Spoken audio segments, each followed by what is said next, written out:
Shark tank India का एक ऐसा जज जिसके कंपनी के प्रोडक्ट ऑलमोस्ट हर दूसरे इंडियंस ने कभी ना कभी यूज किए ही होंगे और एक टाइम पर इस कंपनी के प्रोडक्ट्स इंडियन यूथ की लाइफस्टाइल का पार्ट बन चुके थे और डिमांड इस लेवल की थी कि लोग बिना सोचे समझे इस कंपनी के प्रोडक्ट्स खरीद लिया करते थे। और इस कंपनी की शुरुआत 3 लाख रुपए से हुई थी और देखते ही देखते 3000 करोड़ के रेवेन्यू तक पहुंच चुकी थी। लेकिन आज साल 2026 के अंदर इस कंपनी की नाव धीरे धीरे डूब रही है। लेकिन अब सवाल ये आता है कि आखिर इस कंपनी के साथ ऐसा क्या हुआ जो लोग यहाँ तक कहने लग गए कि ये कंपनी कभी मार्केट में टिक भी पाएगी या फिर नहीं। और आज की इस वीडियो के अंदर आपको सिर्फ बोट की स्टोरी नहीं बल्कि वीडियो के एंड तक आप स्टार्टअप सक्सेस को एक नए एंगल से देखना स्टार्ट कर दोगे। तो चलिए बिना किसी देरी के बोट की रियल स्टोरी की शुरुआत करते हैं। देखिए, बोट की स्टोरी को समझने से पहले आपको ये समझना जरूरी है कि बोट ने इंडिया में सिर्फ ईयरफोन्स और हेडफोन्स ही सेल नहीं किए बल्कि उसने फीलिंग सेल की है। साल 2016 के अराउंड इंडिया का ऑडियो मार्केट बिल्कुल अलग था। अगर किसी को भी अच्छे ईयरफोन्स और हेडफोन्स चाहिए थे तो यूजुअली उसके दिमाग के अंदर सोनी और JBL जैसे ब्रांड्स आते थे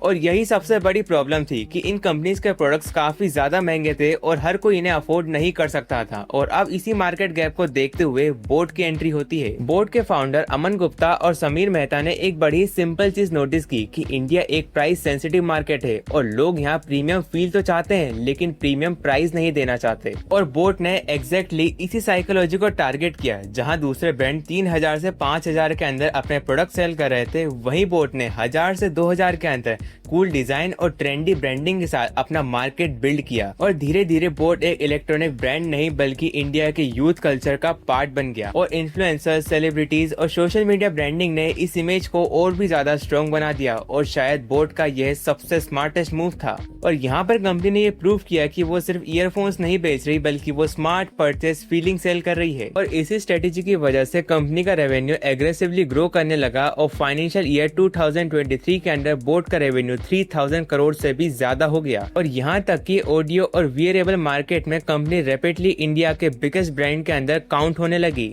लेकिन अब यहाँ से बोट की स्टोरी का सबसे इम्पोर्टेंट पार्ट स्टार्ट होता है, क्योंकि जिस चीज की वजह से कंपनी इतनी ज्यादा फास्ट ग्रो हुई थी आज वही चीज उसकी सबसे बड़ी वीकनेस बन चुकी है। क्योंकि कंपनी अपने प्रोडक्ट खुद मैन्युफैक्चर नहीं करती थी बल्कि वो चाइनीज OEMs के ऊपर यानी कि ओरिजिनल इक्विपमेंट मैन्युफैक्चर के ऊपर हैवीली डिपेंड करती थी। और सिंपल वर्ड्स में कहा जाए तो ये सभी वो फैक्ट्रीज हैं जो प्रोडक्ट्स तो बनाती थी और फिर दूसरी कंपनीज इन्हीं कंपनीज के प्रोडक्ट्स को यूज करती थी और मार्केट में अपने नाम से बेचती थी। और यहाँ पर इंटरेस्टिंग बात ये है कि जिन मैन्युफैक्चरर से बोट अपने प्रोडक्ट्स बनवा रहा था उन्हीं फैक्ट्रीज से नॉइस, फायरबोल्ट और जेब्रानिक्स जैसे ब्रांड्स भी अपने प्रोडक्ट्स बनवाते थे। मतलब ग्राउंड रियलिटी में एक्चुअल प्रोडक्ट कई सारे ब्रांड्स के लगभग सिमिलर होते थे। जैसे कि काफी ब्रांड्स के प्रोडक्ट्स की साउंड क्वालिटी भी सिमिलर थी, बैटरी परफॉर्मेंस सिमिलर थी और यहाँ तक कि फीचर भी काफी हद तक सिमिलर थे। बस डिफरेंस यहाँ पर ब्रांडिंग, डिजाइन और पैकेजिंग का था। और यहीं से बोट की हिडन वीकनेस सबके सामने आना स्टार्ट हो गई, क्योंकि यहाँ पर हम इंडियन कंज्यूमर सिर्फ इमोशनली नहीं होते बल्कि हम एग्रेसिवली कंपेयर भी करते हैं। क्योंकि किसी दूसरी कंपनी का 799 का प्रोडक्ट और बोट कंपनी का 1299 का प्रोडक्ट अगर सेम परफॉर्मेंस दे रहा है तो मेजोरिटी बायर नेचुरली उस चीपर ऑप्शन की तरफ जाते हैं। और इसी वजह से आज के टाइम के अंदर मार्केट में कंपटीशन, इनोवेशन का कम और प्राइसिंग वॉर का ज्यादा हो चुका है।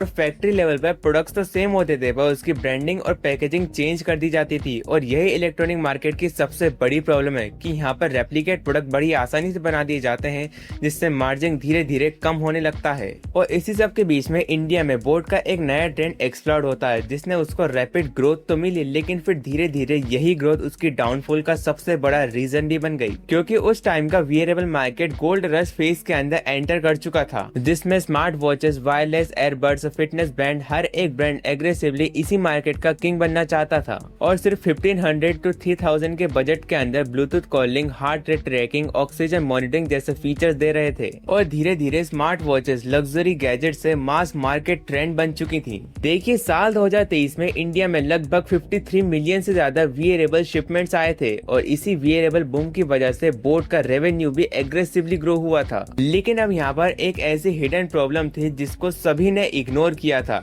क्या लोग एक्चुअली इस प्रोडक्ट को लॉन्ग टर्म यूज के लिए खरीद रहे हैं या फिर ट्रेंड और क्यूरियोसिटी के चक्कर में? क्योंकि मेजोरिटी बायर्स के लिए ये परचेज नेसेसिटी से ज्यादा सोशल ट्रेंड बन चुका था, लेकिन फिर बाद में सबके सामने इसकी रियलिटी सामने आती है। क्योंकि लोगों ने एक्साइटमेंट के चक्कर में स्मार्ट वॉचेस तो खरीद ली और सभी को इसके फीचर्स भी अच्छे लगे, लेकिन जब ये फीचर्स परमानेंट लाइफ का पार्ट नहीं बन पाए तो इसका यूजेस कम होने लगा, और जब यूजेस कम होने लगता है तो रिप्लेसमेंट साइकिल भी वीक पड़ने लगता है और लोग रिपीटेड डिवाइसेस भी खरीदना कम कर देते हैं, जिससे वियरेबल मार्केट की ग्रोथ भी स्लो पड़ जाती है। और शायद इसी वजह से जो कैटेगरी फास्टेस्ट ग्रो करती है वही कैटेगरी सबसे पहले सैचुरेशन भी फेस करती है। लेकिन वियरेबल मार्केट का स्लो डाउन होना बोट के लिए सिर्फ एक प्रॉब्लम नहीं थी, बल्कि इशू इससे भी ज्यादा बड़ा था, क्योंकि लोग बोट का प्रोडक्ट खरीद तो रहे थे लेकिन लॉन्ग टर्म तक इस ब्रांड के साथ कनेक्ट नहीं हो पा रहे थे। और यहीं पर एप्पल, सैमसंग, वन प्लस और रियलमी जैसे ब्रांड्स जरा स्ट्रॉन्ग पोजीशन में थे, क्योंकि ये कंपनी सिर्फ प्रोडक्ट नहीं बल्कि पूरा इकोसिस्टम बिल्ड कर चुकी थी। अगर कोई यूजर एप्पल या सैमसंग का फोन यूज करता है तो नेचुरली वो उन्हीं के ईयरबड्स और स्मार्ट वॉचेस की तरफ अट्रैक्ट होता है। लेकिन बोट के पास ना तो कोई स्मार्टफोन का इकोसिस्टम था और ना ही कोई सॉफ्टवेयर इंटीग्रेशन। इसका मतलब ये है कि जो कस्टमर बोट का प्रोडक्ट यूज कर रहा है वो कभी भी दूसरे ब्रांड की तरफ स्विच हो सकता था।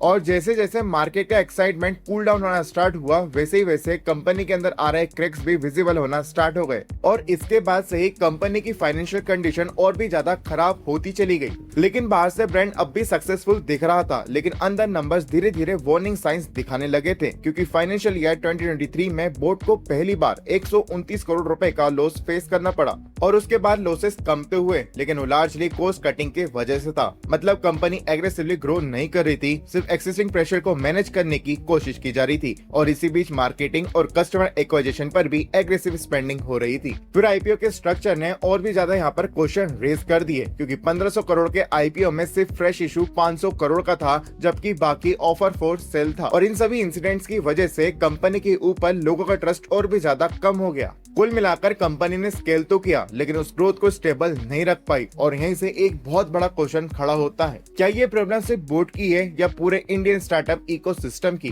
क्योंकि बोट अकेली कंपनी नहीं है, क्योंकि इंडिया के काफी स्टार्टअप्स ने ब्रांडिंग और एग्रेसिव मार्केटिंग थ्रू ग्रोथ तो पा ली, लेकिन लॉन्ग टर्म में उस सक्सेस को मेंटेन नहीं रख पाए। और बोट की स्टोरी से हमें एक बहुत बड़ी लर्निंग मिलती है, और लर्निंग ये है कि एप्पल ने इकोसिस्टम बिल्ड किया, गूगल ने प्लेटफॉर्म बिल्ड किया, सैमसंग ने इंटीग्रेशन बिल्ड की, लेकिन बोट की ग्रोथ लार्जली ब्रांडिंग और मार्केटिंग पर डिपेंडेंट थी। और इलेक्ट्रॉनिक्स मार्केट में प्रोडक्ट्स और ब्रांडिंग को कॉपी करना कोई बहुत बड़ा काम नहीं है, इसलिए सिर्फ फेमस होना और लॉन्ग टर्म तक टिकना दोनों अलग चीजें होती हैं। बोट ने इंडिया में बहुत बड़ी प्रेजेंस तो बना ली, लेकिन अपनी कोई स्ट्रॉन्ग टेक्नोलॉजी या यूनिक सिस्टम नहीं बना पाई। तो क्या इसका मतलब बोट कंपनी खत्म हो रही है? देखिए, बोट आज भी इंडिया के सबसे बड़े ऑडियो ब्रांड में से एक है, क्योंकि इसकी आज भी स्ट्रॉन्ग पोजीशन बनी हुई है, और कुछ लोग अब भी ऐसे हैं जो बोट पर पूरी तरह से ट्रस्ट करते हैं। आपको क्या लगता है, क्या फ्यूचर में बोट स्ट्रॉन्ग बन पाएगा या धीरे धीरे ये मार्केट से आउट हो जाएगा? मुझे नीचे कॉमेंट्स में बताइएगा, और ऐसे वैल्यूएबल कंटेंट के लिए just do follow and subscribe.